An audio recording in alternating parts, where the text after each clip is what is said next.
이 시간 함께 은혜 받으실 하나님의 말씀 누가복음 3장 21절로 38절까지 말씀입니다. 누가복음 3장 21절로 38절까지 말씀. 다 찾은 줄 알고 제가 말씀 봉독해 올립니다. 백성이 다 세례를 받을새 예수도 세례를 받으시고 기도하실 때에 하늘이 열리며 성령이 비둘기 같은 형체로 그의 위에 강림하시더니 하늘로부터 소리가 나기를 너는 내 사랑하는 아들이라 내가 너를 기뻐하노라 하시니라. 예수께서 가르치심을 시작하실 때에 30세쯤 되시니라. 사람들이 아는 대로 요셉의 아들이니 요셉의 위는 헬리요 그의 위는 밧다시요 그의 위는 레위요 그의 위는 멜기요 그의 위는 안나요 그의 위는 요셉이요 그의 위는 마따다요 그의 위는 아모스요 그의 위는 나훔이요 그의 위는 에슬리요 그의 위는 낫게요 그의 위는 마아시요 그의 위는 마따다요 그의 위는 서머인이요 그의 위는 요색이요 그의 위는 요다요 그의 위는 요하나니요 그의 위는 레사요 그의 위는 스룹바벨이요 그 위는 스알데리요 그 위는 네리요 그 위는 멜기요 그 위는 아띠요 그 위는 고삼이요 그 위는 엘마담이요 그 위는 에르요 그 위는 예수요 그 위에는 엘리에서예요 그 위는 요림이요 그 위는 마탓이요 그 위는 레위요 그 위는 시므온이요 그 위는 유다요 그 위는 요셉이요 그 위는 요남이요 그 위는 엘리야김이요 그 위는 멜레아요 그 위는 맨나요 그 위는 마따다예요 그 위는 나단이요 그 위는 다윗이요 그 위는 이세요 그 위는 오벳이요 그 위는 보아스요 그 위는 살몬이요 그 위는 나손이요 그 위는 아미나답이요 그 위는 아니요 그 위는 헤스론이요 그 위는 베레스요 그 위는 유다요 그 위는 야곱이요 그 위는 이삭이요 그 위는 아브라함이요 그 위는 데라요 그 위는 나홀이요 그 위는 수르기요 그 위는 루우요 그 위는 벨렉이요 그 위는 헤버요 그 위는 살라요 그 위는 가이난이요 그 위는 아박사시요 그 위는 셈이요 그 위는 노아요 그 위는 레멕이요 그 위는 무드셀라요 그 위는 에녹이요 그 위는 야렛이요 그 위는 마할랄렐이요 그 위는 가이난이요 그 위는 에노스요 그 위는 셋이요 그 위는 아담이요 그 위는 하나님이시니라. 아멘. 할렐루야. 아멘. 오늘도 거룩한 주일 주일 앞에 나오신 여러분들을 환영하고 축복합니다. 오늘 설 명절로 또 거룩한 주일입니다. 오늘 말씀을 통해서 예수님의 정체성과 또 우리의 뿌리가 어디에 근거하고 있는지 오늘 본문 말씀을 통해서 함께 은혜를 나누기를 소망합니다. 오늘 본문은 크게 두 부분으로 구분할 수 있습니다. 먼저 21절과 22절은 예수님께서 세례를 받으신 것과 또 하나님께서 성령으로 예수님이 하나님의 아들이심을 확인시켜 주고 있는 내용. 그리고 23절부터 38절에는 예수님의 족보에 대해서 말씀해 주므로 예수님의 혈통에 대해서 말씀해 주고 있습니다. 자, 이제 구체적으로 오늘 본문의 의미를 좀 더 살펴보면 첫 번째 21절서부터 22절에는 예수님이 세례를 받으심과 또 예수님이 누구이신지에 대해서 말씀해 주고 있다는 것입니다. 자, 먼저 21절 말씀 보도록 하겠습니다. 21절 같이 읽습니다. 시작. 백성이 다 세례를 받을새 예수도 세례를 받으시고 기도하실 때에 하늘이 열리며 21절에서는 백성들이 요한이 베푸는 세례를 받고 있다고 말씀하고 있습니다. 이렇게 지난주에 살펴봤듯이 요한의 사역은 세례였습니다. 특히나 그 세례의 의미는 회개를 담고 있다는 것이었습니다. 자,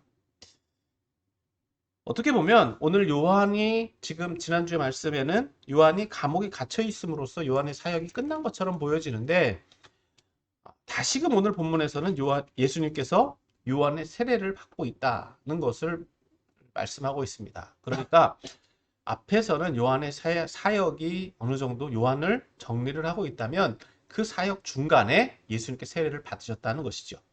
그런데 오늘 본문에서 보면 백성이 다 세례를 받았다라고 말씀하고 있습니다. 그러니까 요한의 사역이 성공적이었다는 것입니다. 그 사역 가운데 예수님께서 세례를 받으셨다. 말씀하고 있는 것입니다. 그런데 예수님이 세례를 받으시고 기도하실 때, 즉 예수님께서 세례를 받으셨다라고 하는 것은 요한의 사역과 예수님의 사역이 연관성이 있다는 것을 말하고 있다는 것입니다.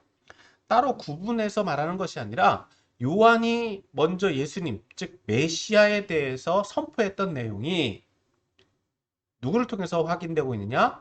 예수님을 통해서 확인되고 있다는 것입니다. 다시 말해서 요한의 사역은 바로 오실 메시아를 선행하는 사역이었다. 그러니까 요한의 세례를 예수님께서 받으셨다고 하는 것은 요한의 사역과 예수님의 사역이 구분되는 것이 아니라 오히려 예수님을 통해서 요한의 사역이 더 인정되어지고 또 예수님의 사역이 시작되고 있음을 알게 해준다는 것입니다. 그리고 오늘 본문에서 말씀하고 있는 것처럼 예수님께서 세례를 받으시고 기도하셨다는 것은 더더욱이 예수님께서 겸손의 태도를 취하고 계시다는 것입니다. 자기의 의지대로 하는 것이 아니라 하나님께서 그를 보내셨고 또 그를 통해서 예수님께서는 사역하고 계시다라고 하는 것을 보여주고 있다는 것입니다. 자, 그런데 오늘 본문에서 예수님께서 이렇게 세례를 받으시고 기도하실 때에 어떤 일이 일어났느냐? 하늘이 열렸다고 말씀하고 있습니다. 자, 여기서 하늘이 열렸다라고 하는 것이 어떤 의미로 받아들여질 수 있느냐? 정말 이 하늘이 열려진 것이 모든 사람에게 보여졌느냐? 아니면 예수님에게만 일어난 특정한 사건이냐? 즉 예수님만이 체험할 수 있는 사건이냐 하는 것입니다.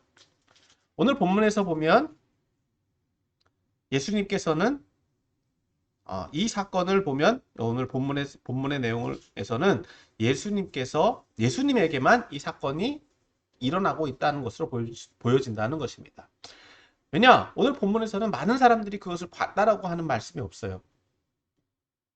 물론 누가가 제3자의 입장에서 하늘이 열렸다라고 말씀을 하고 있습니다. 그러나 이 사건을 볼 때 두 가지 관점이 있죠. 모든 사람이 체험할 수 있는 사건이냐? 아니면 두 번째는 예수님에게만 들려진 사건이냐는 것입니다. 그래서 이 두 가지 견해를 다 볼 수 있는데 대체로 우리가 보는 사건은 오늘 누가복음에서는 예수님에게만 일어난 개인적인 체험으로 보는 견해가 더 많다 하는 것입니다. 그런데 이 본문을 이해하려면 22절의 사건과 연관지어서 봐야 됩니다. 왜냐? 22절에는 하늘이 열리는 것으로 그치지 않고 그 뒤에 일어난 후속적인 사건들이 있기 때문에 그렇습니다. 자, 22절 말씀도 같이 봅니다. 22절 같이 읽습니다. 시작. 성령이 비둘기 같은 형체로 그의 위에 강림하시더니 하늘로부터 소리가 나기를 너는 내 사랑하는 아들이라 내가 너를 기뻐하노라 하시니라. 자, 여기서 성령이 강림하셨다라고 말씀하고 있죠. 그런데 형태가 어떤 형태냐? 비둘기 같은 형태다. 여기에도 여러 가지 견해가 있습니다. 성령이 가시적으로 비둘기의 모양으로 내려왔느냐? 아니면 정말 비둘기가 내려오는데 그것이 상징적으로 성령이 그 안에 있는 것처럼 보여지느냐? 아니면 말 그대로 상징적인 형태로 볼 것이냐라고 하는 견해가 있다는 것입니다. 물론 여러 가지 견해들이 있습니다만 여기서는 성령의 성품으로 이해하는 것이 더 우리가 이해하기는 더 쉬워 보입니다. 왜냐? 비둘기가 가지고 있는 상징적인 형태는 온유입니다. 또 평화의 상징이죠. 그러니까 이 성령께서 임하시는데 어떻게? 비둘기처럼 온화하게 예수님에게 강림해 주고 계시더라. 즉 성령께서 이제 가시적인 형태, 누구에게는 보여줄 수 있는 예수님에게 보여지는 형태로 개인적인 체험으로만 지금 한정지어서 본다면 그렇게 온유하게 성령께서 예수님 위에 함께 계시더라는 것입니다. 자, 그리고 두 번째 어떤 일이 일어납니까? 하늘로부터 소리가 났다. 자, 하늘이 열렸고 하늘에서부터 소리가 났다. 즉 하늘이 열려 있는 상태를 어떻게 표현하느냐, 이것 또한 굉장히 어려운 이야기죠. 그런데 그 안에서 소리가 나는데 어떤 소리가 났느냐? 너는 내 사랑하는 아들이라 내가 너를 기뻐하노라.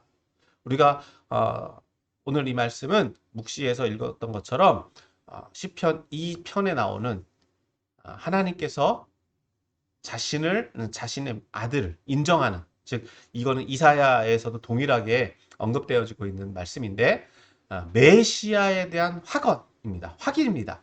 즉 하나님께서 메시아를 인정해주고 있는 내용으로 볼 수 있다는 것입니다.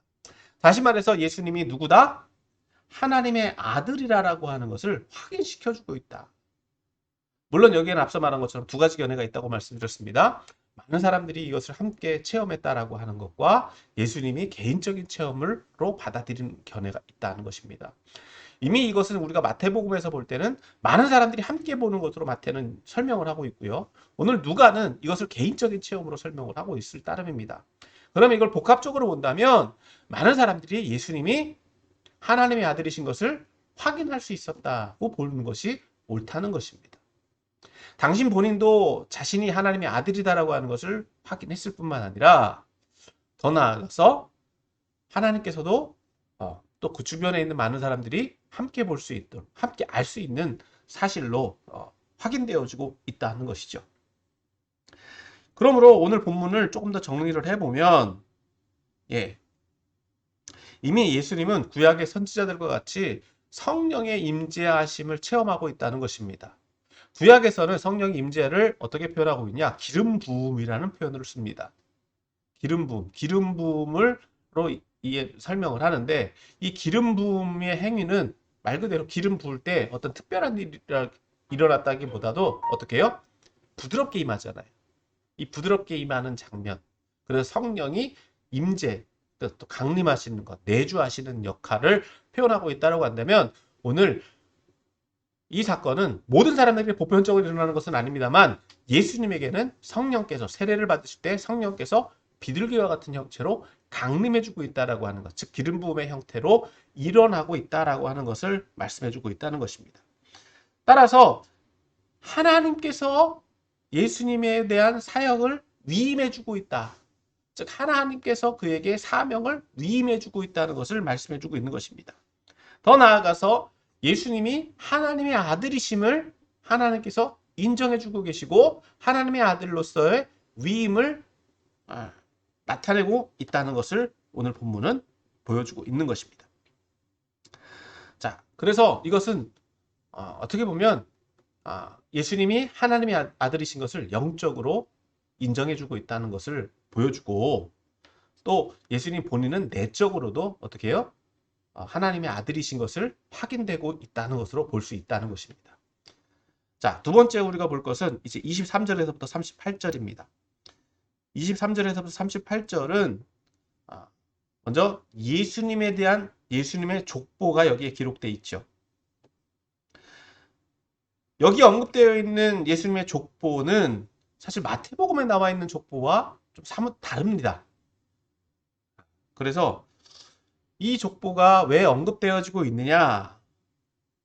이것은 예수님이 누구이신지를 설명해주고 있는 내용입니다.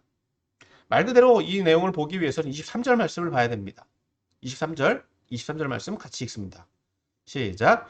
예수께서 가르치심을 시작하실 때에 30세쯤 되시니라. 사람들이 아는 대로 요셉의 아들이니, 요셉의 이는 헬리오, 이렇게 시작하고 있죠. 자, 예수님이 사역을 시작하시는 시점을 말해주고 있는데 정확하게 몇 살이다라고 말씀하고 있지 않아요. 대략 30세쯤이다 라고 말씀하고 있는 거죠. 그러니까 예수님이 사역을 시작하시는 것이 세례를 받고 바로인지 아니면 그 이후인지는 정확하게 알 수 없습니다. 그러니까 요한의 사역이 어느 정도 진행되어져 있는지도 알 수 없고, 하지만 중요한 것은 요한의 사역 가운데 예수님께서 세례를 받으셨고 그 이후에 사역을 시작하고 계시는데 그 시작하는 나이가 대략 30세쯤이더라. 정확하게 언급은 되고 있지 않아요. 그러니까 대략 30세쯤이신데, 자, 그러면 이 예수님이 누구냐라고 하는 거죠.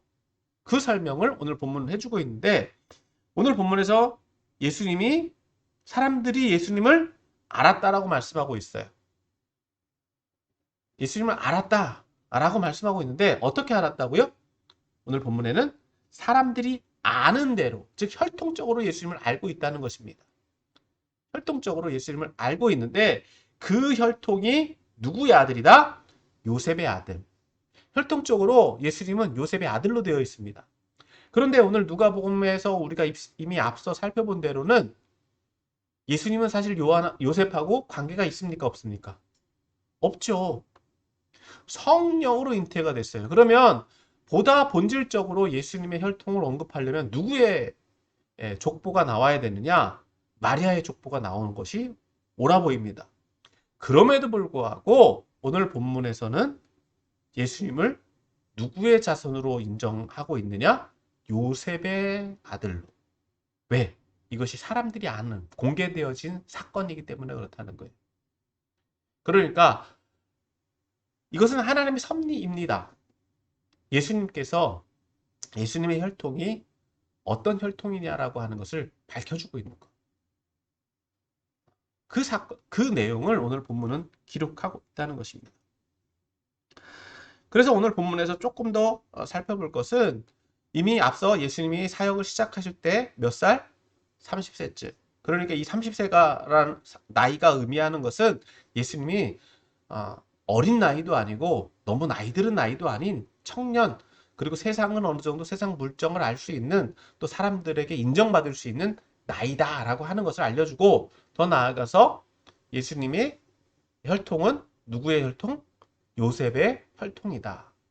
그래서 요셉의 족보를 언급해주고 있는데, 자, 먼저 24절에서부터 27절에는 24절에서부터 27절에 언급되고 있는 인물들은 다른 곳에는 언급되고 있지 않습니다. 찾아볼 수 없습니다. 정확하게 어떤 인물인지 알 수 없지만 27절에 보면 우리가 조금 익숙한 이름이 나옵니다. 어떤 이름이 나오느냐? 수르바벨입니다. 수르바벨은 포로기에 있던, 포로 시절에 있었던 유다 백성들의 왕족이죠. 포로민들 가운데 끌려갔던 왕족입니다. 그러니까 요셉의 혈통은 어떤 혈통이냐? 왕족의 혈통이다라고 하는 것을 알 수 있고, 더 나아가서 이제 또 28절에서부터 31절에 있는 28절에서부터 31절에 언급되어져 있는 인물들도 성경의 다른 곳에서도 언급되어 있지 않은 인물들입니다. 그래서 정확하게 어떤 인물인지 우리가 알 수는 없지만, 그래도 여기에서 알 수 있는 이름은 어떤 인물이 나옵니까? 31절에 다윗이 나와요. 그러니까 요셉의 가문은, 요셉의 뿌리에는 누가 있다? 다윗이 있다는 것이죠. 그러니까 요셉은 누구의 자손이다? 다윗의 자손으로, 예수님은 누구의 혈통이다? 다윗의 혈통이다라고 하는 것을 알려주고 있는 것입니다. 그리고 이제 그 위로 또 쭉 올라가 보면, 이 31절에서부터 34절에는 어디까지 올라가느냐? 아브라함까지 올라가죠. 나홀까지 올라가죠. 거기서 우리가 익숙한 이름은 또 누굽니까? 아브라함입니다. 아브라함. 야곱, 이삭, 아브라함. 그렇죠? 그러니까 이스라엘 백성들을 이루고 있는, 즉 요셉의 가문은 누구로부터 비롯되었다? 아브라함으로부터 비롯되어서 내려온 가문이다라고 하는 것입니다. 그런데 이 족보에서 보면 사실 이스라엘의 모든 족보의 시작은 누구로부터 시작되느냐? 아브라함으로부터 시작됩니다. 마태복음에서도 누구로부터 시작되느냐? 아브라함부터 시작됩니다. 그런데 오늘 누가복음은 아브라함에서 끝나는 것이 아니라 더 위로 올라갑니다. 더 위로 올라가서 누구에게로 올라가느냐? 자, 인류 최초의 시작. 누구죠? 아담에게까지 올라가는 거예요.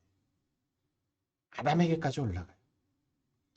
아담. 그러니까 아담은 하나님께서 지으신 인류 최초의 인간인데 누가는 그 아담을 무엇으로 보느냐? 하나님께서 지으신 아들로 보고 있다. 그래서 어디까지 연결되느냐? 하나님께로 연결된다. 그러니까 결론은 누가가 이야기하고 싶은 것은 예수님은 누구의 아들이다? 하나님의 아들이다라고 하는 거예요. 하나님의 아들이다. 그러니까 마태복음과 누가복음의 차이는 마태복음은 아브라함에게서부터 내려오는 족보였다라고 한다면 누가복음은 어떻게 가고 있습니까? 거꾸로 올라가고 있습니다. 거슬러 올라가니까 우리는 다 누구에게로 속한다? 예수님은 누구에게로 속한다? 결국은 하나님께로 속한다. 아브라함에게 다윗의 자손이기도 하면서 아브라함의 혈통을 가지고 있으면서 더 나아가서 하나님께로 연결된다라고 하는 것입니다. 그러므로 예수님께서는 영적으로는 누가 인정해 주십니까? 하나님께서 인정해 주고 계시고 또 혈통적으로 족보상으로 보더라도 인류의 인간에게 속해 있기 때문에 누구의 아들이다? 하나님의 아들이다 라고 하는 것입니다. 자, 오늘 본문 말씀을 가지고 조금 더 정리를 해보면 자, 오늘 본문에서 주된 내용은 뭡니까? 예수님이 누구시냐라고 하는 거죠. 그래서 세례를 받고 나서 누가 인정해 주셨다? 하나님께서 인정해 주셨다. 그리고 두 번째로는 예수님의 혈통적인 뿌리에 대해서 얘기를 해주고 있어요. 그래서 언급되어진 것이 바로 족보입니다.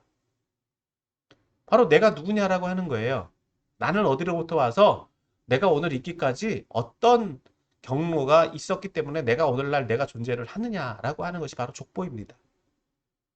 예. 혈통이라는 거죠. 가문이라는 거죠. 그래서 예수님께서 세례를 받을 때는 하나님께서 예수님을 인정해 주셔서 하나님의 아들이다라고 하는 영적 확신이 있었다라고 한다면 오늘 두 번째로는 족보를 통해서 예수님이 어떤 혈통인지를 보여주고 있다는 거예요. 자, 이처럼 오늘날 저와 여러분도 우리의 뿌리가 어디로부터 왔는지 돌이켜봐야 된다는 것입니다. 오늘 마침 설 명절입니다. 설 명절에 가족들이 모이잖아요. 우리 권사님 기도하신 것처럼 우리의 뿌리가 어디에 있는지 우리가 뿌리가 어디서부터 왔는지 돌이켜봐야 돼요. 그런데 보면 우리 조상들이 뭐 이방신을 섬겼다, 우상을 섬겼다 그럴 수 있어요. 그런데 오늘 본문을 잘 살펴보면 우리는 어디로부터 왔다고요? 아담에게로부터 왔어요. 아담에게로부터 왔어요. 그러니까 우리 인류는 누구로부터 왔다? 하나님에게로부터 왔다. 하나님에게로부터 왔다. 그러니까 결국은 우리가 무엇을 얘기할 수 있느냐? 하나님에게로 돌아가야 된다고 하는 거예요. 간혹 가다가 뭐 우리 가문은 어떻고 우리 조상은 어떻고 얘기를 하는데 그건 중간만 얘기를 하는 거다.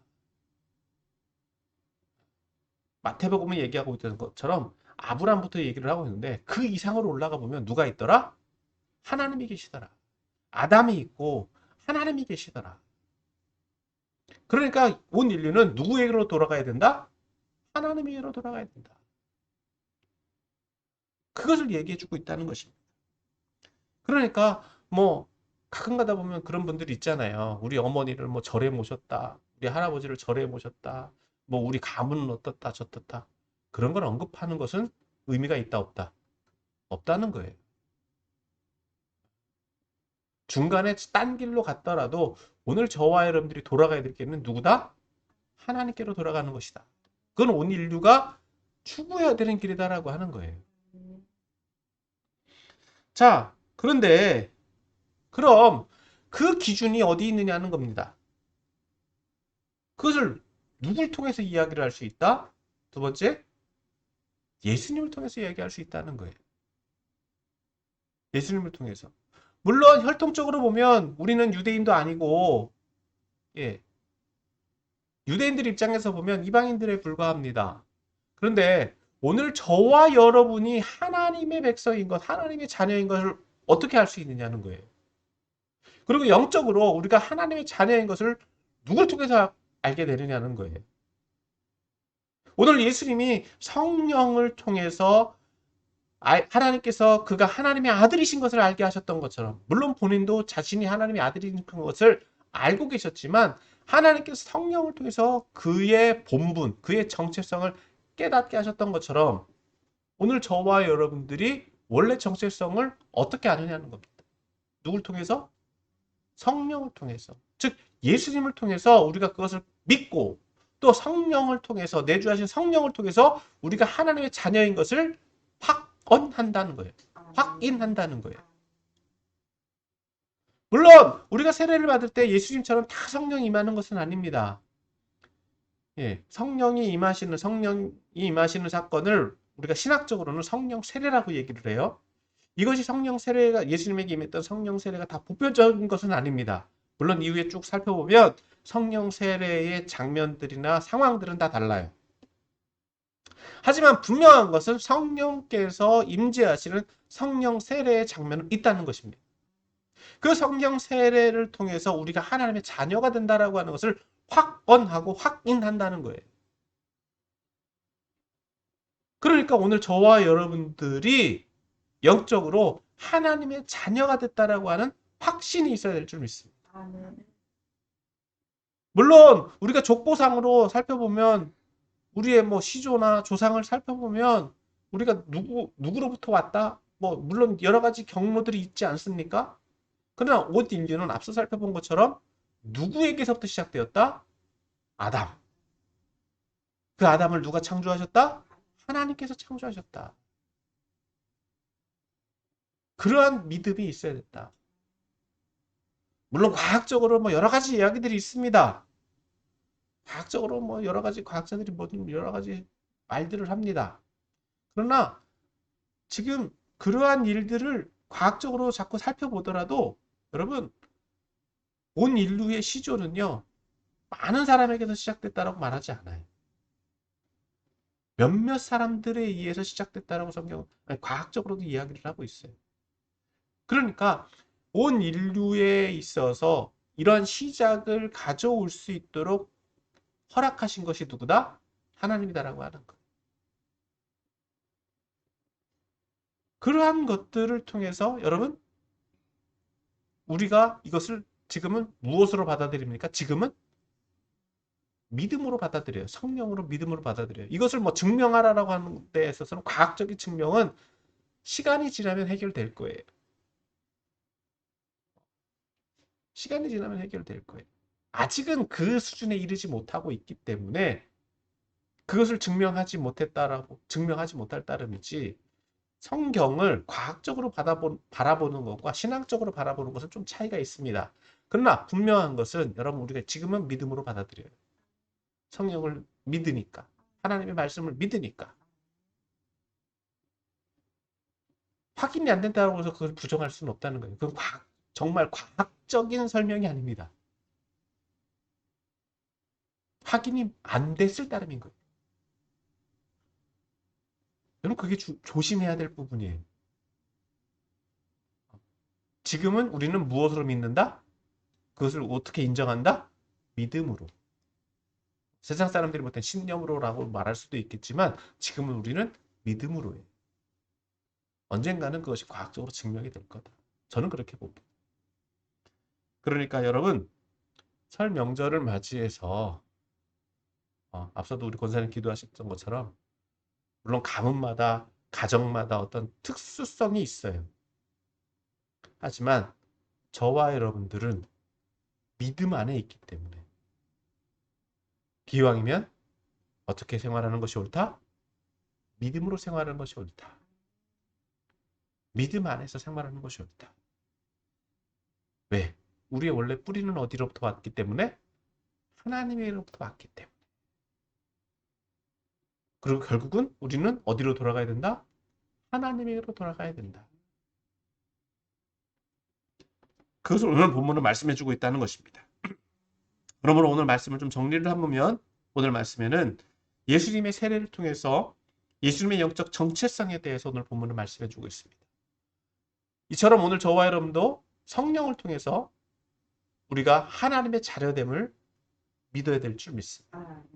더 나아가서 예수님의 족보를 통해서 예수님도 하나님에 의해서 하나님의 혈통 가운데 있었던 것처럼 오늘 저와 여러분도 누구에게 속해 있다? 하나님에게 속해 있음을 인정하고 믿고 무엇보다도 따라서 우리는 하나님의 자녀들의 삶을 살아가야 된다. 그런 하나님의 자녀로서의 삶을 살아감으로 또 그런 믿음의 자녀들이 다 되시기를 예수님의 이름으로 축원합니다.